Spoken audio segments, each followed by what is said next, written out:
છેલ્લા એક મહિના દરમિયાન નાઇટ વોકિંગ કરતા નાગરિકોના હાથમાંથી મોબાઈલ ફોન ઝાંટવી લેવામાં આવેલા કુલ 8 જેટલા ચિલઝડપના ગુનાઓ કરનાર રીઢા આરોપી સહિત 2 આરોપીઓને શોધી કાઢતી વડોદરા શહેર ક્રાઇમ બ્રાન્ચ વડોદરા શહેરમાં ચેઇન સ્નેચિંગ તથા ચિલઝડપ જેવા ગુનાઓ અટકાવવા અને આવા ગુનાઓ કરતા ઇસમોને પકડવા માટે માનનીય પોલીસ કમિશનર નરસિંહ કુમાર સાહેબ તથા અધિક પોલીસ કમિશનર ડોક્ટર લીના પાટીલે આપેલા સૂચનાનું પાલન કરતા ક્રાઇમ બ્રાન્ચના ડીસીપી યુવરાજસિંહ જાડેજા તથા એસીપી એચ એ રાઠોડના માર્ગદર્શન હેઠળ ક્રાઇમ બ્રાન્ચની ટીમ સતત કાર્યરત રહી.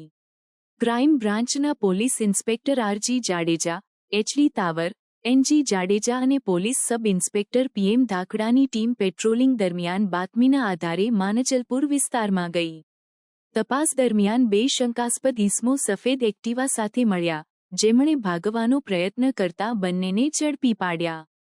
પકડાયેલા આરોપીઓના નામ જયંત ઉર્ફે મોનુ રમેશભાઈ વાકોડે અને મિતેશ કનુભાઈ પાટણવાડિયા.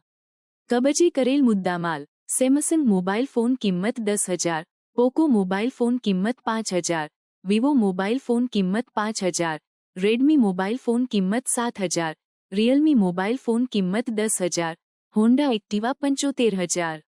કુલ 1,12,000નો મુદ્દામાલ કબજે કરવામાં આવ્યો.